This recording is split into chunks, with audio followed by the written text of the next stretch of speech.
Hi guys, and welcome back to our channel. Today we're gonna talk about a topic that's gonna be very important for you in 2025, and it's gonna be how the market will change, or what our prediction is, how the market will change itself. And also I will go a little deeper into the topic of Rolex, because they recently announced big price adjustments and they are already in place. So it's not just announced, they are already in place. And we're gonna talk about what I would do this year, or try what my strategy, if I try to get a new watch or buy a new watch, what my strategy would be. Some advice, as always, disclaimer, I don't know how the market will develop. I can just say my opinion, how I believe it will develop. So let's just start right into it with the question that a lot of people have when they are going or thinking about purchasing a watch, especially if it's their first watch. And the thing is, most people have this internal fight in their heads. Should I go for a vintage one or for a modern one? It really depends. So I'm not going to talk too much about the, let's say, the facts of vintage and modern ones. I'm gonna stay a little bit more on the price and popularity side of the topic. Of course, in my opinion, a neon vintage watch, like a late 5-digit date or late 5-digit sub, is better than an early one, my opinion, but that's just, let's say, preference. So we're gonna talk about price and we're gonna talk about popularity. And that's the thing. If we're talking about the most potential you get with modern ones that you buy with the intention to keep it and with the hope that it might get discontinued. So for example, some people were speculating last year about the Pepsi that might be discontinued and replaced by a Coke. Some people were talking about discontinuing of the Sprite, maybe, but that didn't happen. So a lot of people bought those watches, kept it in their safes, and as soon as they saw that it's not gonna be discontinued, they sold them again. And I think that's a mistake, because eventually I think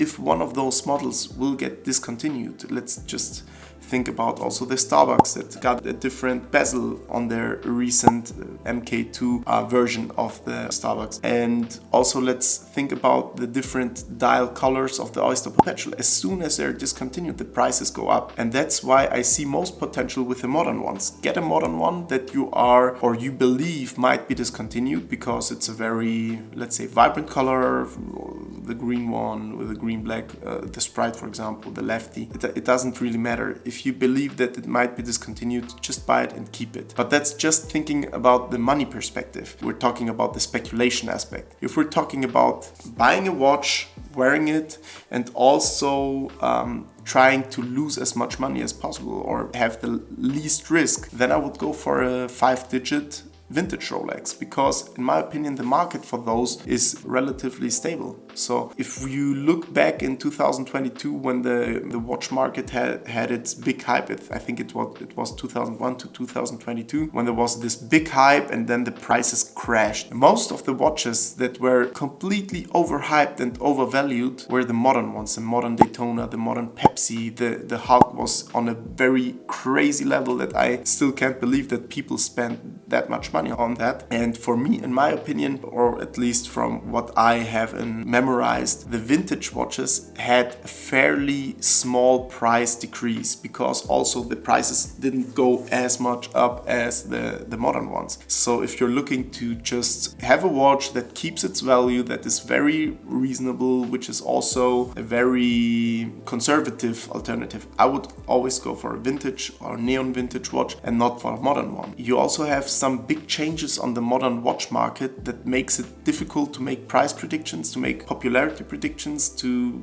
see how the market is going to change. Because as most of you know, Rolex had a big price adjustment in the beginning of the year. They're already in place. So right now already the prices changed when you buy from the AD. And this is a very interesting thing, because last year we saw that gold models started selling less and less. So you had ADs calling you up because they wanted to sell you gold models, even though you did order them or try to get them in 2022, 2021, and now you get them because the list prices and the gray market prices are so close to each other that if you buy it from the AD and you try to flip it or resell it immediately, you lose money. This is why gold models, in my opinion, especially for the modern ones, went down in price and value. And I believe that this trend might continue, that we will stay closer to the list price or fall even below. And with the list prices going up, and especially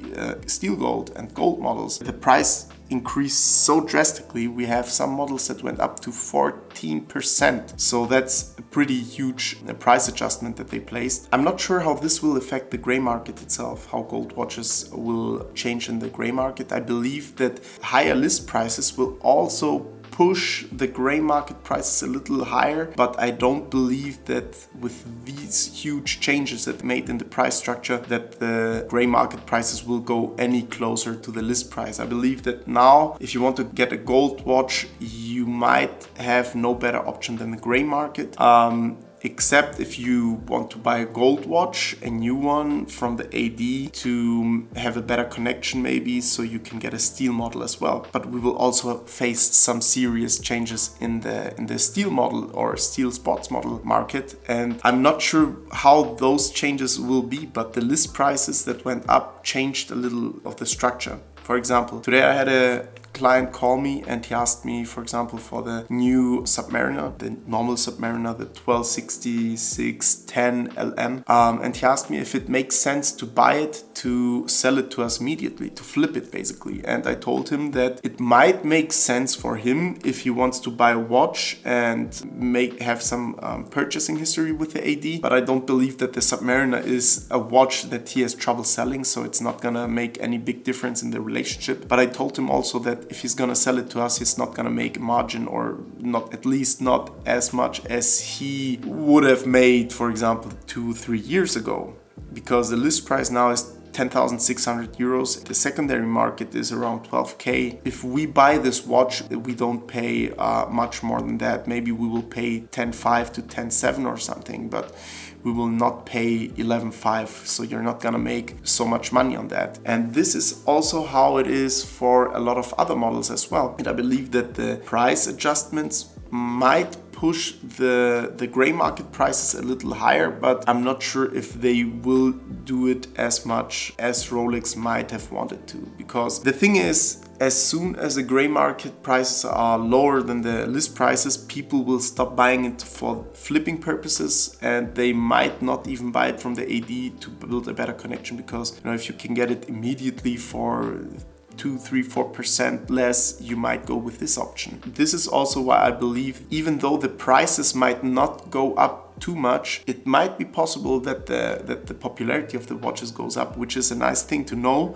because if you plan on buying a watch and starting a collection, or you could assume that if you try to sell it again on later stage of this year, when the price adjustments also reach the gray market, that you can sell it easier. So will this happen? I'm not completely sure, but I believe that the list prices will have some kind of effect, and I believe it will push the prices a little higher. So this was it with Rolex, but we're also gonna talk about the market itself. So if you think about other brands, this list price policy also was used by other brands. For example, Omega with their Moonwatch that increased insanely over the last 3 years, and also with their new white model that they released, the new white Moonwatch. Here's the interesting thing: even though a lot of people struggle to pay their list prices, or they're not feeling comfortable with paying the list prices, we have a huge demand on the white Moonwatch. It's very popular. We had it, I think, in the last 2 weeks, we had it 2 times, and we sold it almost immediately. And that shows that even with other brands that are not specifically Rolex, you can still, for some models, pay close to the list price or the list price and still not make a bad decision. So in the worst case, I believe that the prices will decrease a little. But for Rolex specifically, I believe that they will go up, and that's my price prediction and my popularity prediction. So overall, what do I believe? Will the prices overall on the market increase? Will the market itself become more like hotter? Will it reach another hype, or will it have a huge crash? No, I believe that the trend of 2023 will continue. I believe that most brands will also increase their list prices once again, and that the gray market will become a little bit more relevant, a little bit more, let's say, attractive for potential purchasers. And I believe that also the prices will remain relatively constant and stable. So I believe that might be the right year to buy some watches, because the prices are already on a very reasonable level. You have a collector's market. You don't have this flipper market anymore where people just buy to sell again and resell. And this is why I believe that right now is the right